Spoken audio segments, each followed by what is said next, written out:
வாங்க வெங்காய ஊறுகாய் செய்யலாம் சிம்பிளாக. ஒரு பெரிய வெங்காயம், ஒரு எலுமிச்சம்பழம், கொஞ்சம் கடுகு, நல்லெண்ணெய் ஒரு 3 ஸ்பூன், கருவேப்பிலை எடுத்துருக்கிறேன், கொஞ்சம் உப்பு, கொஞ்சம் சில்லி பவுடர். வாங்க எப்படி செய்யலான்னு பார்க்கலாம். முதல்ல வெங்காயத்தை க்ளீன் பண்ணி கட் பண்ணிக்கோங்க. வாங்க வெங்காயத்தை க்ளீன் பண்ணிவிட்டு நம்ம கட் பண்ணிக்கலாம். வாங்க வெங்காயத்தை நான் கட் பண்ணி வச்சுருக்கிறேன். உங்களுக்கு எப்படி தேவைப்படுமோ, நீளமாக வேணாலும் நீளமாக கட் பண்ணிக்கோங்க. கட் பண்ணிவிட்டு அந்த ஒரு லெமனை எடுத்து கட் பண்ணி அந்த விதையை எடுத்துருங்க.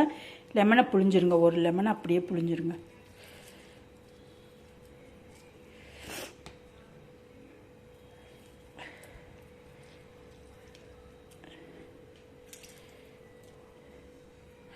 புழிஞ்சிட்டு கொஞ்சம் உப்பு போட்டுக்கோங்க, தேவையான அளவுக்கு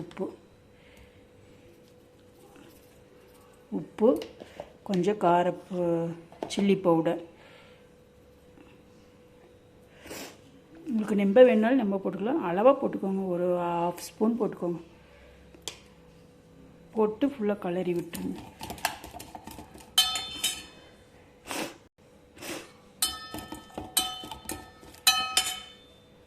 இப்போ எண்ணெயை அடுப்பில் வச்சு தாளிச்சிக்கலாம். ஊறுகாய்க்கு எண்ணெய் காஞ்சிடுச்சு, நம்ம கடுகு போட்டுக்கலாம். கடுகு பொரிஞ்சிருச்சு, நம்ம கருவேப்பிலை போட்டுக்கலாம். கருவேப்பிலை, ஆனியன் ஊறுகாயில் இந்த தாளிச்சதை எடுத்து ஊற்றிடலாம்.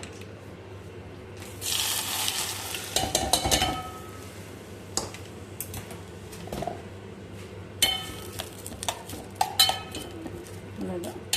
இப்போ பிக்கிள் ரெடி, ஆனியன் ஊறுகாய் ரெடி.